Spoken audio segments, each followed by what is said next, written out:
convidar a fechar os seus olhos por mais um instante.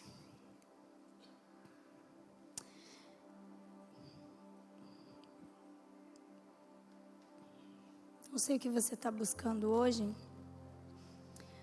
mas eu sei que Deus busca de cada uma de nós um coração aberto, sedento. Os olhos do Senhor passeiam sobre esse lugar.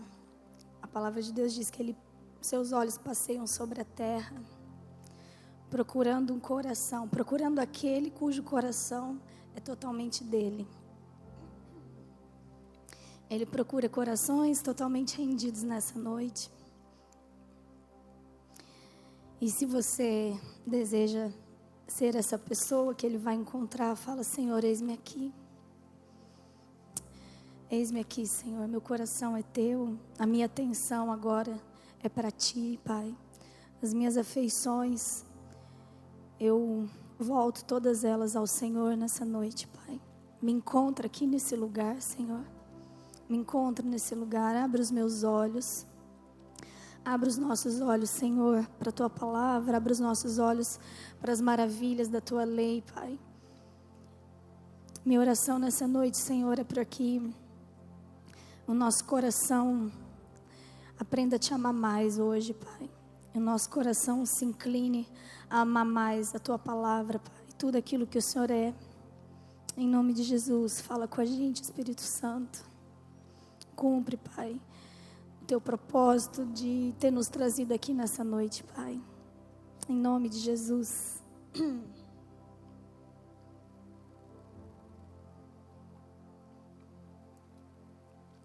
É tão desafiador a gente montar assim uma palavra, porque como eu fico muito tempo sem ministrar aqui, aliás, não sei quantas separaram, mas faz muito tempo que eu não ministro por aqui.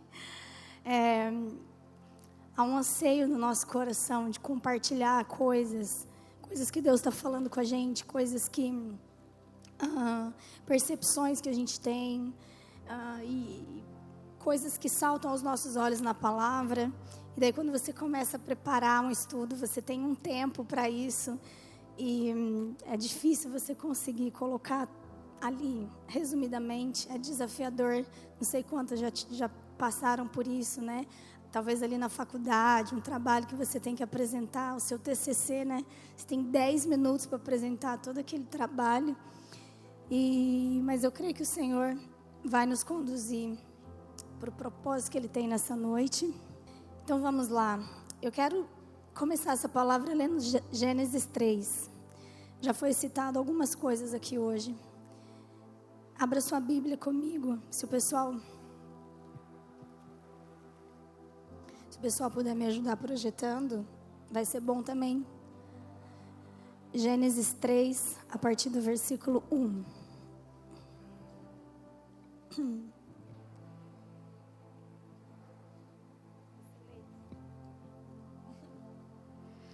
Ora, a serpente era o mais astuto de todos os animais selvagens que o Senhor Deus tinha feito.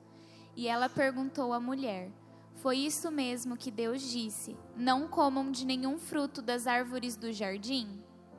Respondeu a mulher à serpente: podemos comer do fruto das árvores do jardim. Mas Deus disse: não comam do fruto da árvore que está no meio do jardim, nem toquem nele, do contrário, vocês morrerão.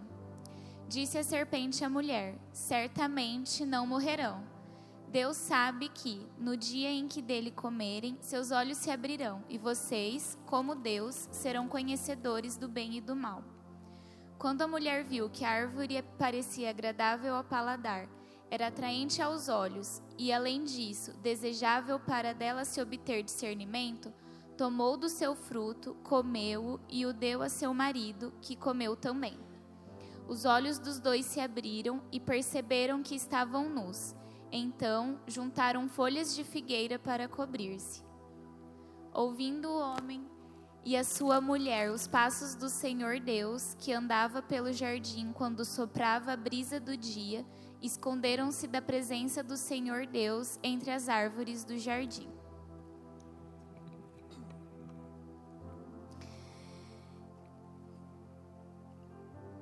desde o Éden, Deus estabeleceu alguns limites para o homem e para a mulher. Aqui a gente vê claramente um limite que foi estabelecido por Deus, sendo ultrapassado pelo homem e pela mulher. E quando a gente ultrapassa limites que Deus colocou, acontece algo que nós chamamos de pecado. Essa palavra às vezes é um pouco estranha para a gente. Depois que a gente se converte e tem uma experiência com Deus e uma revelação da palavra dele, ela se torna mais compreensível para nós. Mas até a gente ter contato com a palavra de Deus, a gente tem um pouco de dificuldade de reconhecer que a gente é pecador. Não sei se foi assim com você. A gente se acha pessoas muito boas e tudo mais, então a gente tem uma dificuldade de reconhecer que nós pecamos. E a gente acaba não sabendo exatamente o que é pecado, o que não é pecado. Mas para a gente entender o pecado, eu vou trabalhar aqui com 3 definições. Não é o tema dessa noite, mas é só um pano de fundo. Porque a Bíblia nos mostra que pecado é, primeira coisa, não atingir o alvo. Significa o homem não alcançar um propósito do seu ser, que é viver para a glória do Criador. Então, o pecado é a gente não atingir esse alvo, que é glorificar a Deus nas nossas vidas. A gente pode também entender pecado como um desvio do caminho certo. A gente volta as nossas costas a Deus, a gente se desvia daquele caminho, daquilo que Ele diz que nós deveríamos fazer. Então, a gente não anda de acordo com Ele. Isso é pecado. E uma terceira definição para a gente compreender que o pecado é uma transgressão às leis de Deus. A gente cruza limites, a gente cruza a linha que Deus delimitou e fazemos aquilo que Deus diz para a gente não fazer. E o fato é que todos nós pecamos. Todos nós pecamos. E esse texto que a gente leu fala da primeira vez que o homem pecou. Da primeira vez que o homem transgrediu uma lei de Deus, ultrapassou um limite que Deus impôs, que Deus estabeleceu. Lá em Gênesis 2, Deus tinha dito pela primeira vez: coma livremente de qualquer árvore do jardim, mas não coma da árvore do conhecimento do bem e do mal, porque no dia em que dela comer, certamente você morrerá. Então, naquele momento em que Eva está diante da serpente, e a serpente fala: o que foi que Deus disse mesmo? Ele disse para vocês não comerem de nenhuma árvore, e ela respondeu, ela repete aquilo que Deus falou, em Gênesis 3:2. Podemos comer do fruto das árvores do jardim, mas Deus disse, não comam daquele fruto específico, da árvore que está no meio do jardim, e nem toquem nela, do contrário vocês morrerão. Do contrário vocês morrerão. O salário do pecado é a morte, a palavra de Deus diz. Então, o que me faz meditar, quando Deus coloca os limites, é que antes de tudo, a pastora Val falou isso hoje, o homem e a mulher já tinham tudo o que eles precisavam. Ele já tinha as outras árvores, eles já tinham as outras frutas, os outros frutos. Ou seja, tudo aquilo que Deus já tinha dado para eles era o que? Suficiente. Quando Deus declara um limite, declara, até aqui vocês vão, aqui vocês não podem ir, Ele não deixou o homem desamparado, insaciado, Ele não deixou o homem necessitado de coisa alguma. Ou seja, os limites que Deus coloca, desde lá, e ainda hoje Ele coloca, não são para reter algo de nós, algo que é bom de nós, mas são para nos preservar, nos guardar contra aquilo que pode causar dano à nossa vida, contra aquilo que pode comprometer a nossa vida. Então, os limites de Deus até hoje é assim. Os limites de Deus nos protegem. E hoje o meu objetivo é falar um pouco aqui com vocês,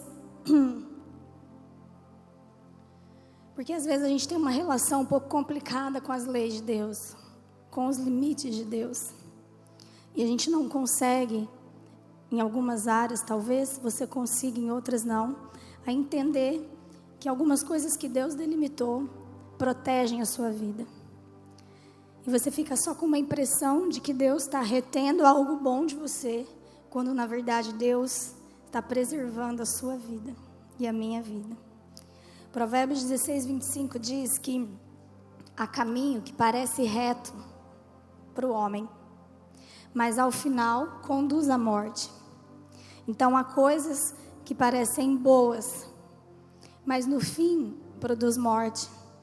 Aquele fruto era bom, era agradável, chamou muita atenção da Eva, mas aquilo produziria morte na vida deles. E por que que ainda hoje, gente, a gente decide desobedecer aquilo que Deus nos ordena, para que a gente possa possuir aquilo que parece bom, aquilo que parece agradável, aquilo que é desejável para a gente? Por quê? Por que que eu vou dizer sim para aquilo que Deus já disse não?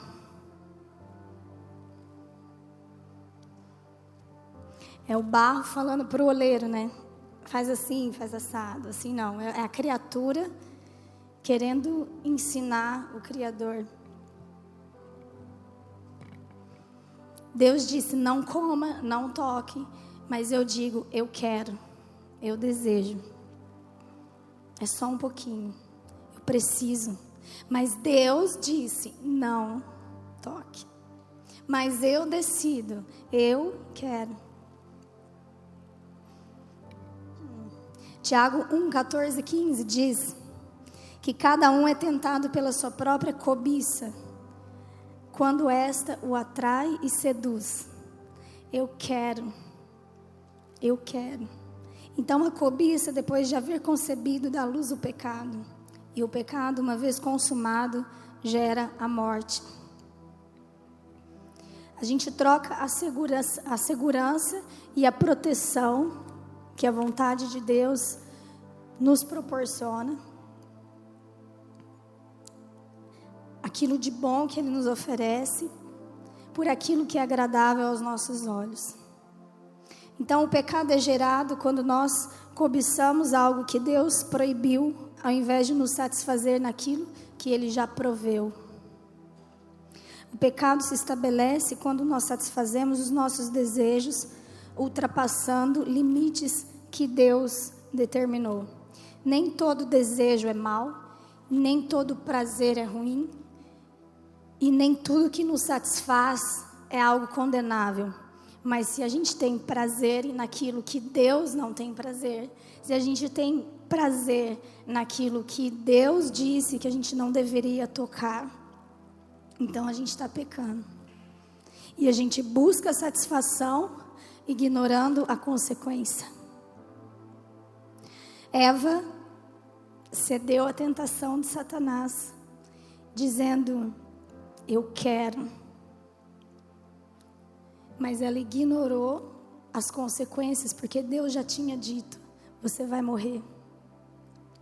Por que que a gente ainda assim faz dessa forma nas nossas vidas? Ultrapassando limites que Deus colocou. Hoje eu quero falar especificamente de uma área que é sobre a sexualidade, sobre os limites que Deus colocou a respeito do sexo. A gente está aqui o dia todo, no Enquanto Espero, no seminário para solteiro, e esse foi um tema que Deus colocou no meu coração.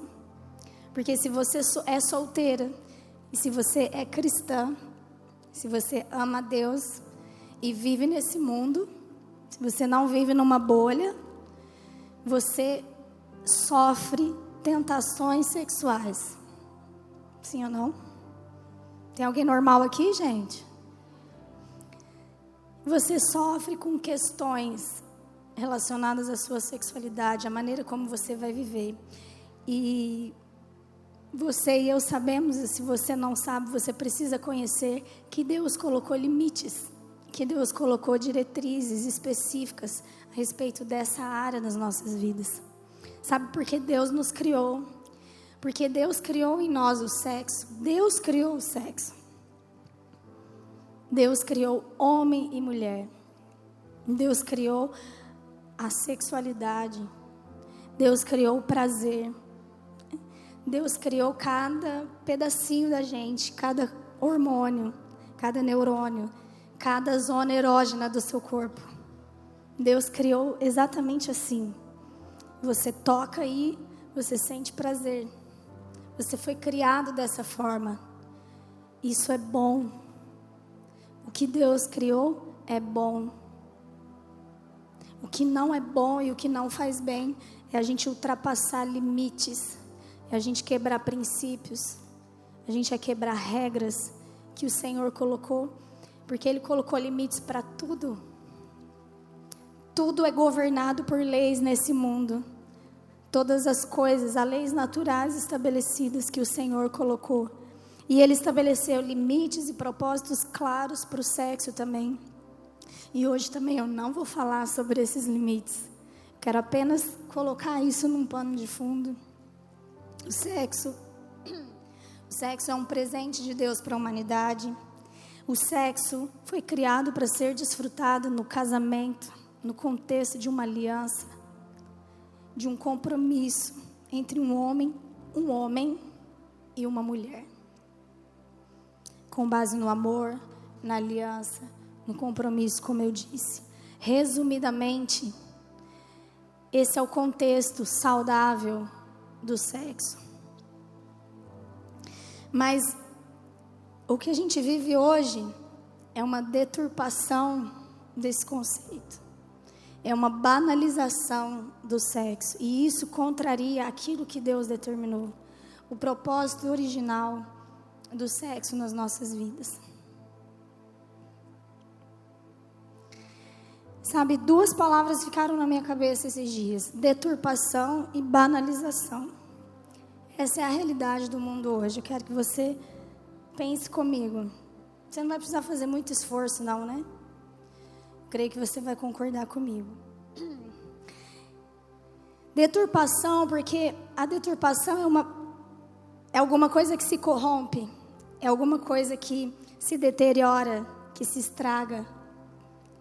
É uma desvirtuação do sentido ou interpretação equivocada de algo.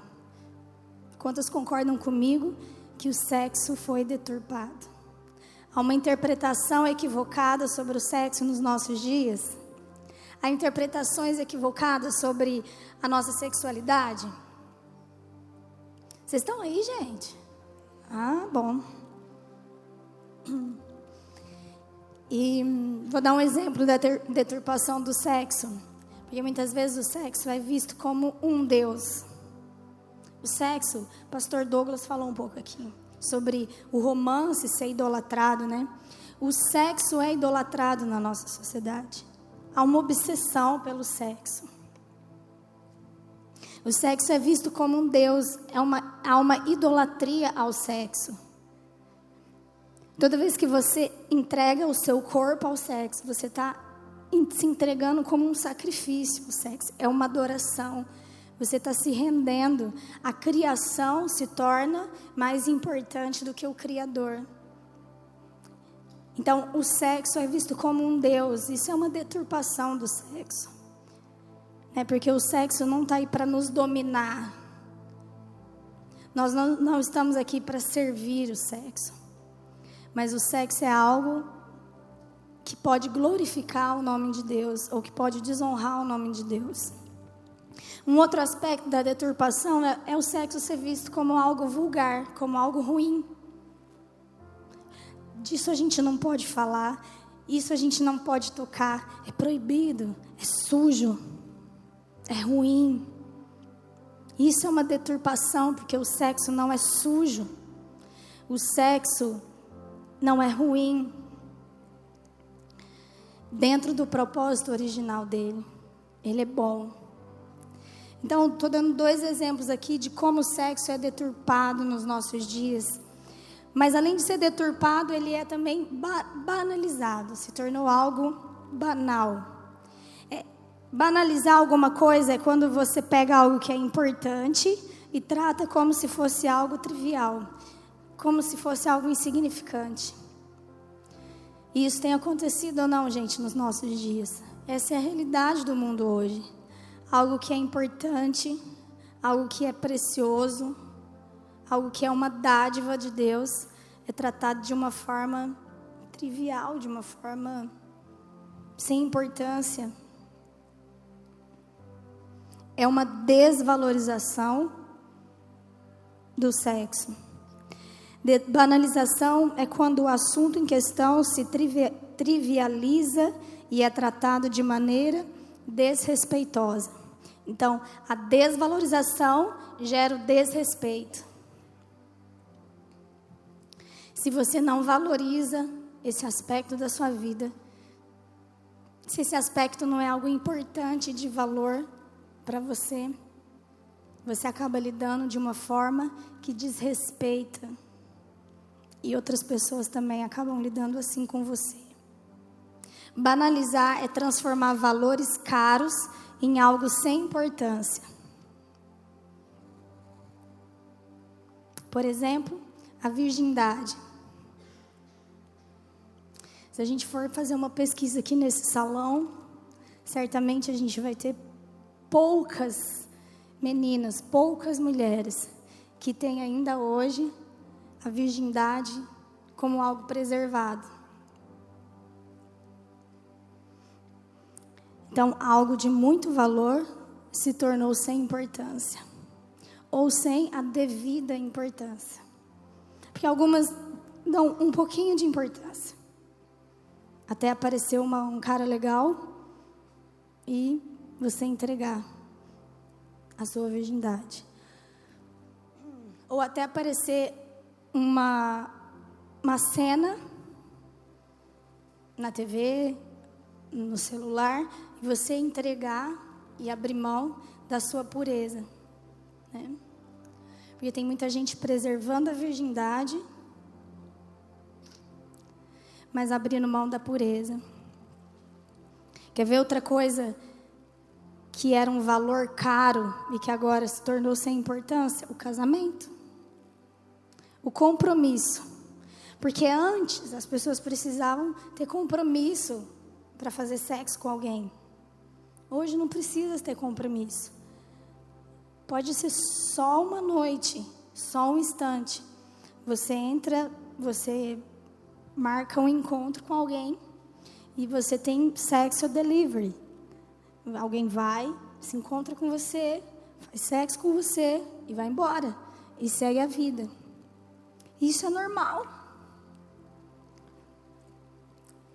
Então, o sexo não tem mais uma relação necessária com vínculos afetivos. É tratado de forma inconsequente e irresponsável. E com tudo isso também, eu quero usar uma outra palavra para definir o que a gente tem visto nos nossos dias, que é a vulgarização.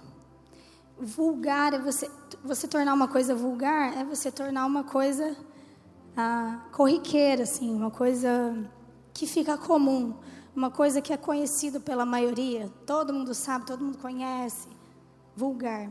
E se a gente for pensar, o sexo tem se tornado assim. Uma definição para vulgar é deixar de possuir ou perder o respeito e a dignidade. Sexo tem em todo lugar, gente, é ou não é? Na TV, a gente tem acesso a isso. É isso que eu quero dizer. Aquilo que é algo íntimo, aquilo que era para ser algo íntimo, pessoal, se torna algo escancarado, explícito, para todo mundo ver a todo momento. Então, sexo, sexo, sexo, sexo, sexo. Onde a gente olha na nossa sociedade, é sexo e apelo sexual. E o corpo, por exemplo.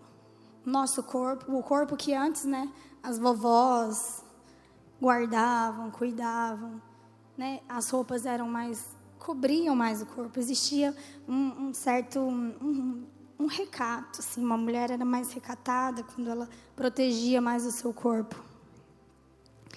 Mas agora, tudo está vulgarizado, porque todo mundo pode ver tudo o tempo todo.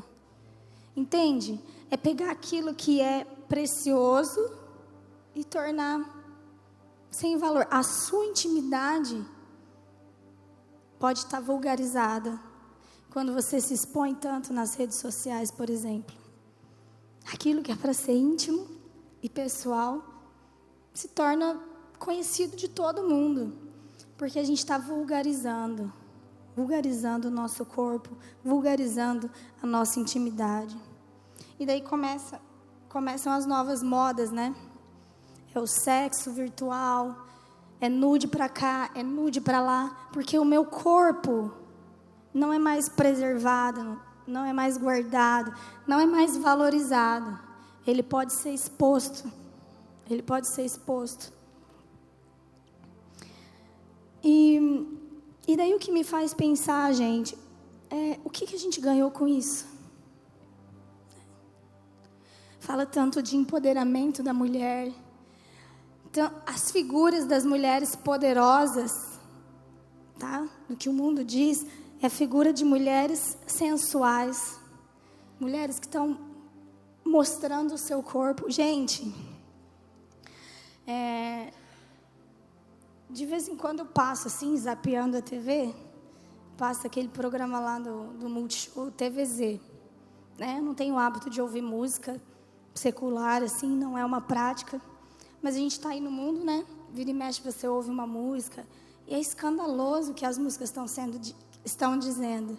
Por grandes estrelas da música, por grandes celebridades, grandes influenciadores. Mas quando você ouve o conteúdo, quando você... Não dá para assistir videoclipe, gente. Videoclipe é pornô. De verdade, é aterrorizante. Tem hora que eu já me vi parando e assistindo, assim, tipo, não é possível. Não é possível. Não é possível o que a gente está vendo. A forma como as mulheres estão se rebaixando. Como se isso fosse poder. Como se a libertação e a liberação sexual, agora, assim como os homens, eu também posso me relacionar só por prazer. Por que eu não posso? Também curtir só uma transa e tá tudo certo. E não, eu quero, eu vou. E as mulheres, né, tratando isso como se fosse a mulher empoderada, que é aquela que pisa, é aquela que vem, né, que tem, eu não sei nem falar porque eu não conheço as letras, mas o contexto é mais ou menos esse tipo de, eu tenho o meu dinheiro, eu posso mandar, eu tenho você na hora que eu quiser, e eu não preciso de você, e eu piso em você, mas ao mesmo tempo eu bato a minha bunda no chão para você, eu quico a bunda, eu pulo, eu desço até o chão. Isso, o que nós ganhamos com isso? O que a liberdade sexual trouxe para a nossa vida, para a sociedade? Mas eu quero falar, o que ela trouxe para você? Qual tem sido as consequências de uma vida sexual fora dos padrões e dos limites divinos? Porque o careta é você, né? A coisa mais sem noção é você se relacionar com o seu namorado e você não transar com ele. É uma coisa insana. Isso é, né? Você não é normal se você toma uma decisão dessa. Então, aquilo que é certo é visto como errado. E aquilo que era para ser guardado, porque tem muito valor, já não tem mais valor assim. O que a gente tem ganhado com isso? Como têm sido os relacionamentos? O que a gente tem ganhado com a cultura do faça o que te dá prazer? Né? Se você já teve uma experiência assim, se você já viveu ou tem vivido dessa forma, quebrando esse padrão de Deus na sua vida, o que você tem ganhado com isso? Você está mais feliz? Você está mais completa? Você está mais satisfeita? Ou você está mais vazia, ferida, decepcionada, frustrada?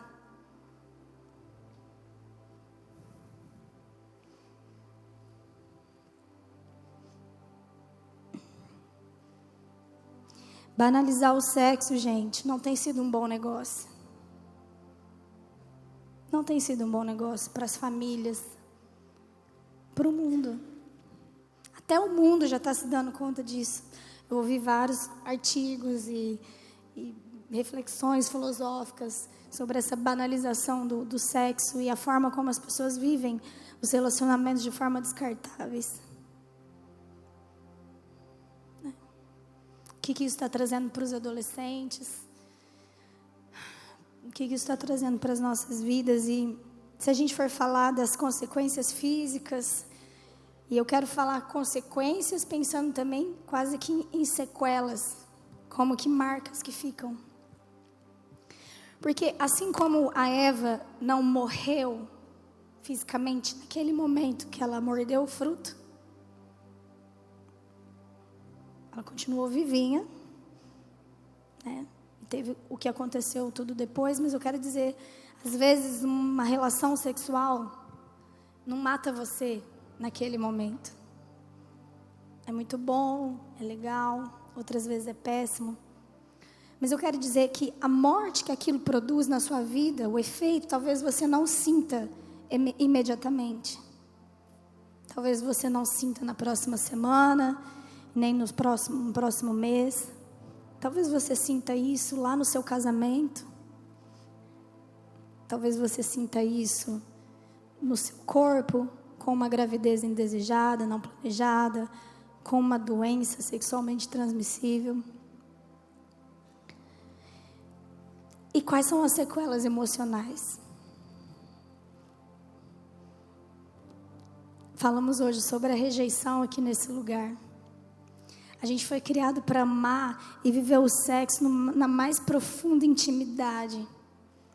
O sexo é a forma mais profunda de conhecimento entre um homem e uma mulher. A gente libera, hormônios e que depois do sexo o que o seu corpo pede é aconchego, é proteção. E tudo isso você pode ter no casamento. Foi assim que a gente foi criada, mas na verdade muitas vezes não é assim que acontece. E o que fica é um vazio. E o que a gente pode falar dos vícios sexuais? Quantas pessoas estão presas em vícios sexuais? O sexo se tornou um Deus nas suas vidas. Não há liberdade, é uma prisão. E as sequelas espirituais, o distanciamento de Deus, a falta de frutificação, a esterilidade espiritual, a incapacidade de amadurecer na fé, sonhos e projetos que são abortados. Sabe por quê? Porque o sentimento de culpa e de inadequação se instala no seu coração e você começa a pensar: aquele sonho não é mais para mim, aquele projeto não é mais para mim, aquele chamado não é mais para mim, porque eu me sinto tão culpada, tão inadequada diante de Deus, diante da igreja. Ei, olha aqui para mim. Os planos de Deus são perfeitos.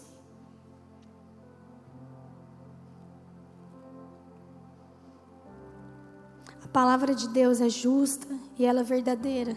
Se Ele disse não, Ele sabia o que Ele estava falando. Sim ou não? Ele sabia o que Ele estava fazendo quando Ele colocou os limites. Porque Ele conhece a mim e Ele conhece você. Ele nos formou. Ele sabia quando Ele disse: daqui você não pode passar.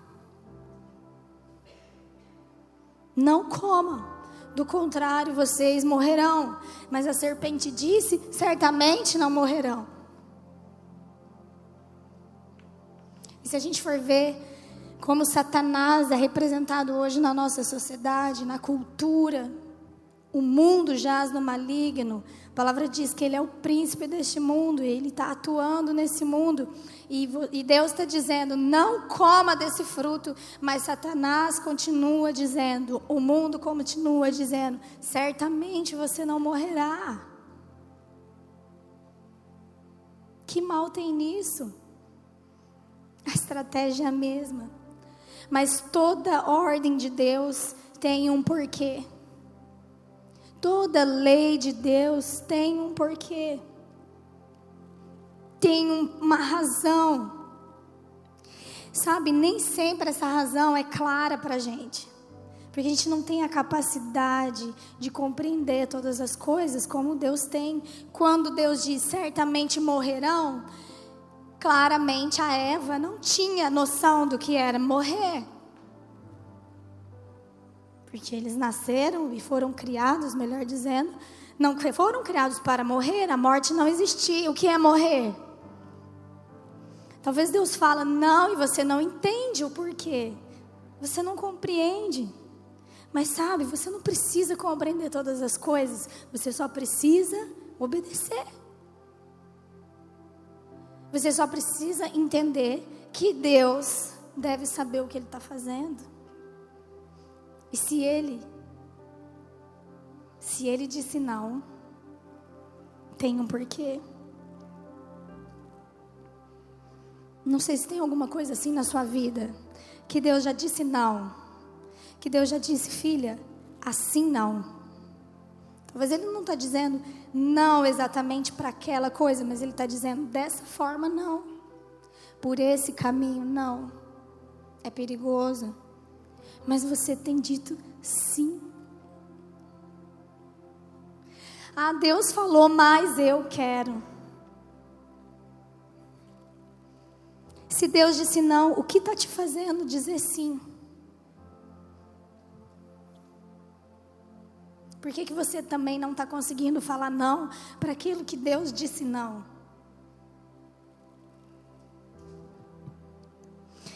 A questão que eu vejo e a pergunta que eu faço é: você confia em Deus suficientemente, sabe? Será que Deus é confiável a ponto de você aceitar os limites que Ele colocou, muitas vezes sem nem mesmo entender o porquê?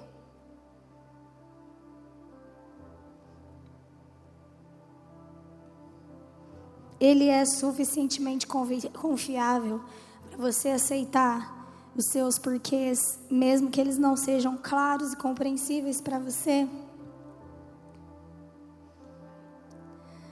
Salmo 145, 17, o salmista diz: o Senhor é justo em todos os seus caminhos e Ele é bondoso em tudo que faz. Como a pastora Val falou daquela porta, né? Da criança tentando abrir. A criança que sabe que Deus é bom, que Deus é Pai, que Deus a ama. Essa consciência, esse entendimento sobre quem Deus é, faz toda a diferença. Deus é confiável ou não é confiável para você? Deus é bom ou Ele não é bom para você? Salmo 119 fala: todos os seus mandamentos merecem confiança. No versículo 160 diz: a verdade é a essência da tua palavra, todas as tuas justas ordenanças são eternas. O nosso Deus é justo, Ele é bom, e assim também todos os seus mandamentos, todas as suas palavras, tudo o que Ele ordenou para nós, tudo isso é de inteira confiança. O Salmo 119 é aquele salmo gigantesco da Bíblia, que algumas morrem de preguiça de ler. Mas ele é uma declaração tão linda a Deus e a sua palavra, especificamente aos mandamentos do Senhor. Ele usa palavras como mandamentos, ordenanças, leis, preceitos. E versículo após versículo é uma declaração: ah, como eu amo a tua lei. Como são justos os teus caminhos, Senhor. Como são bons os seus caminhos. Ah, Senhor, se eu não amasse a sua lei, eu já estaria perdido. E assim ele vai declarando, versículo após versículo, esse amor pela lei de Deus, pela palavra de Deus. Eu quero ler o início desse texto com vocês. Pode pôr aí pra gente o Salmo 119, por favor? Eu quero uma voluntária aqui. Ele é bem bonito, tá? Vou ler sentado. Você quer ler aqui? Pode ser? Abriu aí, gente? Gente, Como são felizes os que andam em caminhos irrepreensíveis, que vivem conforme a lei do Senhor. Como são felizes os que obedecem aos seus estatutos e de todo o coração o buscam. Não praticam o mal e andam nos caminhos do Senhor. Tu mesmo ordenaste os teus preceitos para que sejam fielmente obedecidos. Quem dera fossem firmados os meus caminhos na obediência aos teus decretos. Então, não ficaria decepcionado ao considerar todos os teus mandamentos. Eu te louvarei de coração sincero quando aprender as tuas justas ordenanças. Obedecerei aos teus decretos. Nunca me abandones. Como pode o jovem manter pura sua conduta? Vivendo de acordo com a tua palavra. Eu te busco de todo o coração. Não permitas que eu me desvie dos teus mandamentos. Guardei no coração a tua palavra para não pecar contra ti. Bendito seja, Senhor. Ensina-me os teus decretos. Esse salmo aqui fala muito a respeito do salmista. A gente ouviu isso hoje aqui também, em outras palavras, porque quando a gente ouve a oração desse cara por meio dessa canção, né, desse salmo, a gente vê o quanto ele ama a lei do Senhor. Mais do que falar até mesmo do próprio lei, ou do próprio Deus, ou da lei de Deus, fala de como é esse jovem, possivelmente o jovem que escreve esse salmo. As suas orações falam muito sobre quem você é, sobre a forma como você se relaciona com Deus, sobre quem Deus é para você. E quando a gente lê esse salmo, eu só li os primeiros versículos, ele mostra alguém que amava muito a Deus, que buscava agradar o Senhor de todas as formas. E como você é em relação às leis de Deus? Porque é muito bom a gente se relacionar com as promessas de Deus. Deus tem promessas tão lindas para a gente. Nossa, tem cada versículo lindo que você tem até lá na sua geladeira, não é assim? O povo fica com a Bíblia aberta, porque tem umas promessas bonitas lá. Promessa de proteção, promessa de paz. A gente ama cantar essa música que fala da paz, não é? Mas e como você lida com os limites, com a lei de Deus? Com as ordenanças de Deus? Como você se relaciona com essas ordens de Deus? Sabe, gente, eu estou fazendo essa pergunta porque a forma como você se relaciona com as leis de Deus fala muito sobre a forma como você enxerga Deus.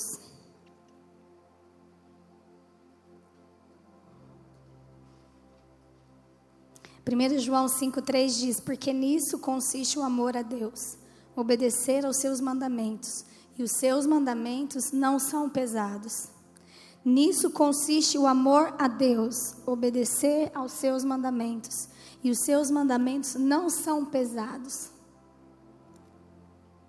A equação é o seguinte: quanto mais você ama a Deus, mais você ama os seus mandamentos.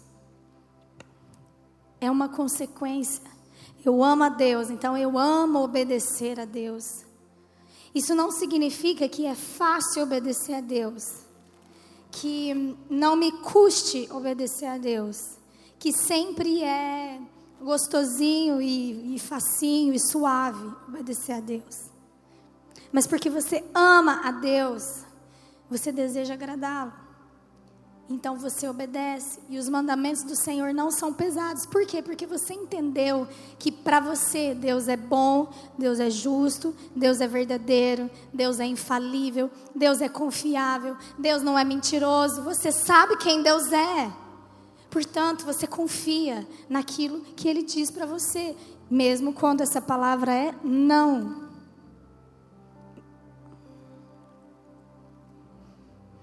E sabe, gente, não tem a ver com a gente, com aquela obediência cega, ou você obedecer por obedecer.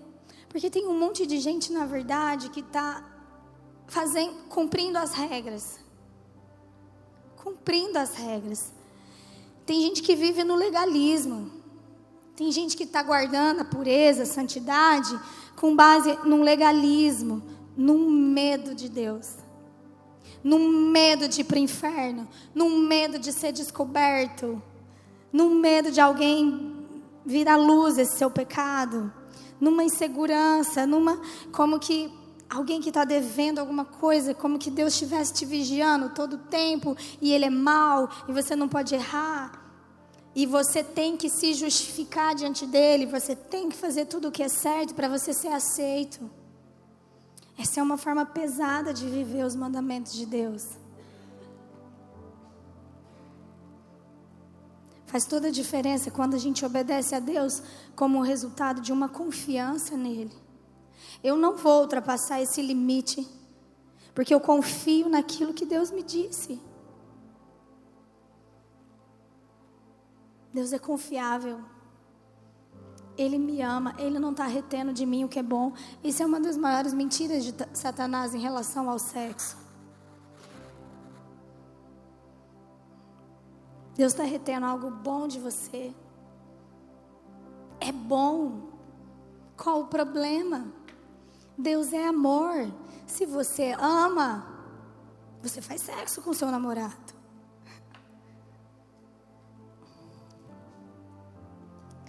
Mas quando a gente conhece a Deus e o ama verdadeiramente, a obediência é uma simples consequência. E quando a gente se maravilha com Deus, a gente substitui os nossos desejos. A gente substitui os desejos impróprios pela nossa afeição a Ele. Sabe que não adianta eu falar aqui para você simplesmente que não faça isso, não faça aquilo, que você vai ser prejudicada, que o mundo é terrível, que o sexo fora do casamento é uma maldição para a sua vida, e pá. E não adianta eu tentar provar aqui para você o quanto você pode ser ferida e machucada e abusada ou vazia, se você não se encher de afeição por Deus. Porque eu sei que para algumas, se você perder o que o mundo te dá, se você perder o prazer que o mundo te dá, que as coisas do mundo te dá, você vai olhar para você mesmo e não vai ter nada mais. Se você tirar esse seu objeto de afeição e de satisfação na sua vida, você vai tirar e não vai sobrar nada mais. Porque isso é tudo que você tem. Isso é tudo que te dá prazer. Isso é tudo que te satisfaz. Não funciona você simplesmente cumprir regras. Mas quando o seu coração se maravilhar diante da beleza do Senhor, quando o seu coração for arrebatado pelo amor dEle, quando as suas afeições forem tomadas por Ele, nada mais te satisfaz. Você só se satisfaz nele. E aí sim você pode vencer o pecado. Porque não adianta o quanto você se cerque de regras e coisas e métodos que são importantes sim para te ajudar a permanecer. Mas se você não tiver no seu coração a alegria da salvação, se você não tiver no seu coração essa afeição profunda pela pessoa de Deus, de Jesus, mais cedo ou mais tarde, você vai buscar se satisfazer em outras coisas, de outras formas, de outras pessoas. E o que eu quero te aconselhar hoje é: pare de se esforçar para cumprir regras. Para de focar naquilo que você não pode, no sentido, sabe, unicamente nos limites que Deus colocou. E comece a se esforçar a conhecer mais a Deus, ao Deus dos limites, e não aos limites de Deus. Quando eu falo Deus dos limites, eu estou falando só de uma faceta, tá, gente? Porque a gente não serve um Deus de regras, a um Deus de mandamentos, a um Deus... Estou estou falando apenas de um aspecto, uma faceta do amor de Deus, que são os limites. Os limites são uma faceta do amor de Deus, uma expressão do amor de Deus por nós. Você precisa entender isso. Então, que todo o seu esforço, que todo o seu empenho esteja em conhecer mais de Deus. Em conhecer mais dessa palavra de Deus. Porque quando essa palavra encheu o seu coração, e nós sabemos que a fé vem pelo ouvir a palavra de Deus. Quanto mais você conhece essa palavra, mais o seu coração se enche de fé. Mais o seu coração se enche da convicção de que essas palavras são justas e verdadeiras e confiáveis. Então, se esforce para temer a Deus. Porque o temor do Senhor, ele é o princípio da sabedoria. E o fato é que muitas de nós temos tido decisões tolas, escolhas erradas, escolhas levianas. Temos agido de forma inconsequente nos nossos relacionamentos.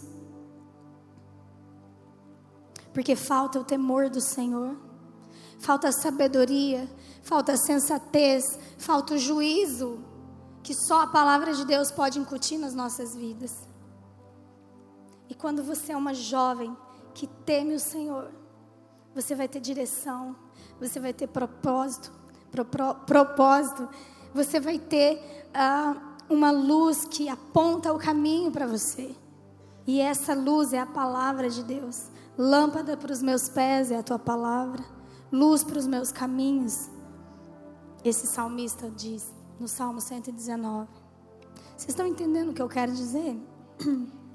Eu fiquei tentando construir a minha linha de raciocínio, porque é simples o que eu tenho para te falar hoje, mas é importante você ver comigo. O temor do Senhor é o princípio da sabedoria. E o conhecimento do santo é entendimento. Eu quero te dizer que tem coisas na sua vida que você está sofrendo hoje, simplesmente porque você não tem andado em sabedoria. Simples assim. Uma escolha feita da forma equivocada, te levando a lugares de morte.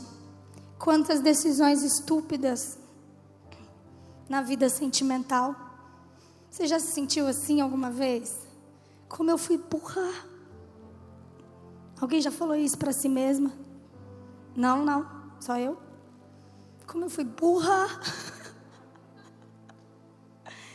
Como eu pude cair nisso de novo? Como eu pude me enganar de novo? Quanta insensatez, quanta imprudência. Relacionamentos sendo levados de uma forma tão leviana, mesmo aqui dentro da igreja,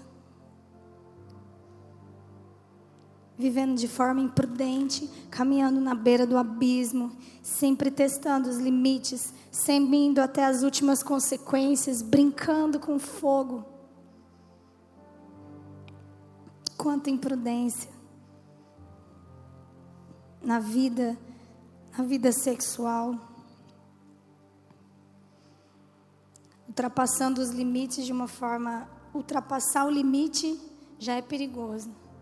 Ultrapassando o limite de forma imprudente, estúpida.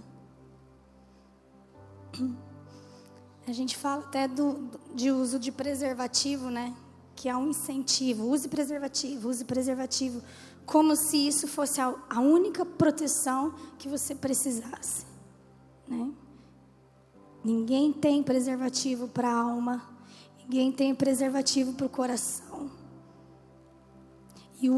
E o estrago que acontece numa alma e num coração, não há preservativo que cuide. Hollywood, gente, não nos mostra outras facetas de uma vida sexual fora dos padrões de Deus. Netflix também não está mostrando, não. O pornô lá da internet, não mostra também não. A novela, aquela novela lá, sabe? Ela não mostra. Ela não mostra o que vem depois. E aí, a aparência é de que é bom e é legal, e é muito bom, e é assim que tem que fazer. Mas a morte que vem depois não dá ibope, né? E a gente não vê na televisão. Vocês estão comigo ainda? Eu quero ler um último texto com você. Provérbios 2. Na verdade, eu quero sugerir que você leia o Salmo 119 e que você leia Provérbios, principalmente os primeiros capítulos. Provérbios 2. O texto é um pouquinho longo, eu quero que você acompanhe comigo aí no telão ou na sua Bíblia. Dá para ouvir minha voz? Tá ficando melhor, não tá? Acho que o segredo era falar. E eu querendo não falar. Meu filho, se você aceitar as minhas palavras e guardar no coração os meus mandamentos, se der ouvidos à sabedoria, inclinar o coração para o discernimento, e clamar por entendimento, e por discernimento gritar bem alto, se procurar a sabedoria como se procura a prata, e buscá-la como quem busca um tesouro escondido, então você entenderá o que é temer ao Senhor, e achará o conhecimento de Deus, pois o temor é quem dá sabedoria. Da sua boca procedem o conhecimento e o discernimento. Ele reserva a sensatez para o justo, como um escudo protege quem anda com integridade, pois guarda a vereda do justo e protege o caminho dos seus fiéis. Então você entenderá o que é justo, direito e certo, e aprenderá os caminhos do bem. Pois a sabedoria entrará no seu coração e o conhecimento será agradável à sua alma. O bom senso guardará, o discernimento protegerá. A sabedoria o livrará do caminho dos maus, dos homens de palavras perversas, que abandonam as veredas retas para andar por caminhos de trevas. Têm prazer em fazer o mal e exultam com a maldade dos perversos. Gente que anda por veredas tortuosas no caminho se extraviam. Eu vou parar por aí, mas o texto é maravilhoso.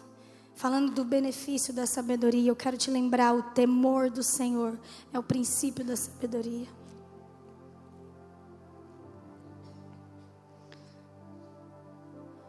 Eu quero te chamar a sensatez nesses dias. Eu quero te chamar a sensatez. Porque se a gente fosse só avaliar as coisas pelo aspecto natural, você já deveria chegar à conclusão de que não vale a pena um monte de coisa que está sendo pregado por aí. E ao contrário do que dizem por aí, a sua pureza vale a pena. A sua santidade vale a pena. Você se guardar, sim, para o seu esposo, vale a pena. Há um discurso mentiroso por aqui. E eu não quero aqui hoje fazer uma lavagem aqui na sua cabeça e colocar para você simplesmente todos os pontos, tudo que é proibido e tudo de mal e de maldição que você pode ter na sua vida caso você quebre umas regras. Eu quero simplesmente te convidar para uma reflexão. Como as coisas estão aí, como a sua vida está aí. Avalie a sua vida, aquilo que você tem andado no Senhor, aquilo que você tem guardado no Senhor, o que você tem ganhado com isso. E aquilo que você tem abandonado, fugido, se desviado dos caminhos do Senhor, o que você tem ganhado com isso? Tem valido a pena? Valeu a pena você abandonar o seu plano de pureza? Valeu a pena você abandonar o seu plano de sexo só depois do casamento? Foi bom para você?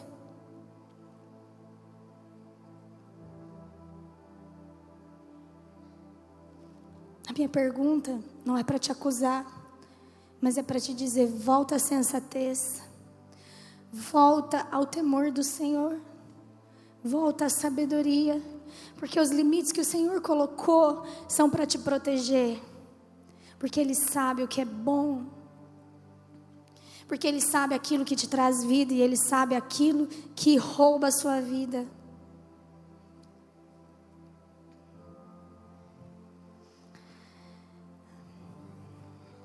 Você consegue entender o que eu quero dizer hoje?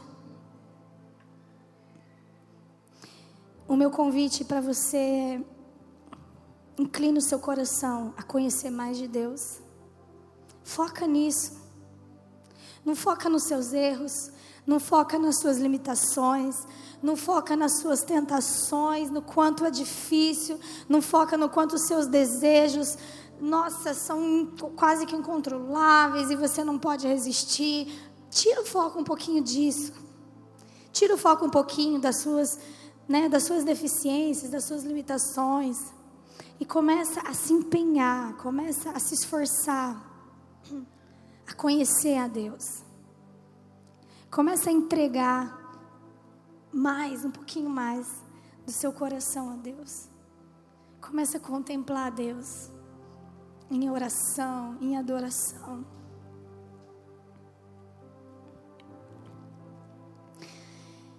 A nossa sexualidade e o sexo são um presente que Deus nos deu. Nós temos feito um mau uso desse presente muitas vezes, desse belo presente. Temos ultrapassado limites, desobedecido, nos conformado com o padrão desse mundo caído e nas mentiras de Satanás. Mas isso não é o problema em si. Quantas vezes você caiu, quantas vezes você tem pecado, isso não é o problema em si, não é o que eu quero apontar nessa noite. Mas eu quero dizer que isso é um sintoma de uma coisa mais grave, ou melhor, isso não é a doença em si, isso é o sintoma da doença.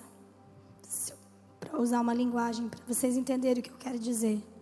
O problema não é o quanto você está caindo. O problema é o quanto você está distante de Deus.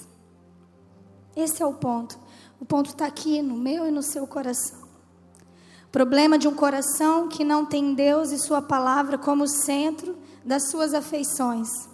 O problema é quando Jesus ainda não ocupa o lugar de senhorio nas nossas vidas. Esse é o ponto. Esse é o foco. Não adianta tentar nos proteger de tudo o que ataca a nossa santidade, tudo que coloca a nossa pureza sexual em xeque, enquanto nosso coração continuar vazio ou sem ser completamente ocupado por Deus. O primeiro problema que nós precisamos resolver não é sobre o quanto nós somos capazes de resistir às tentações e nos manter longe do pecado. O primeiro problema que a gente precisa resolver é a respeito do quanto nós amamos a Deus, ou se de fato nós amamos a Deus. Essa é a pergunta que você precisa se fazer hoje. De fato eu amo a Deus? Jesus disse: se vocês me amam, obedecerão aos meus mandamentos. Sabe qual é a boa notícia?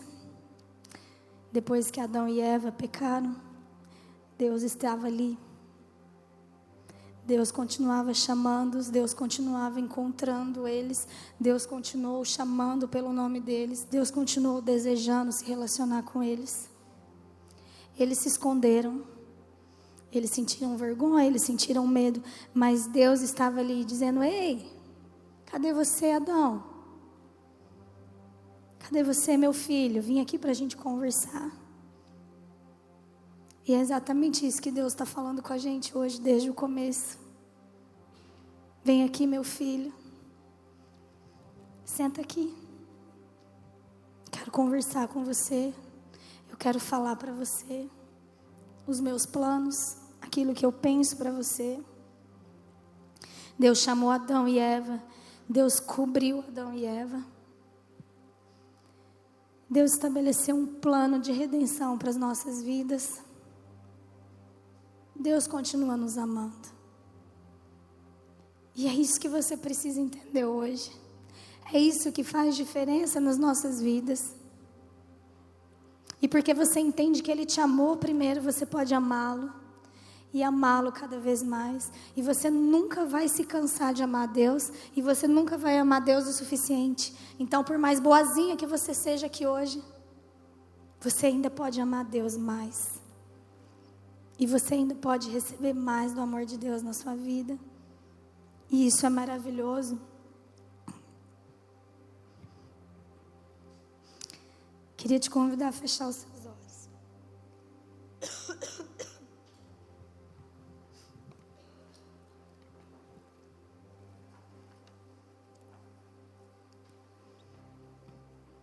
Quando Deus estabelece limites, é proteção.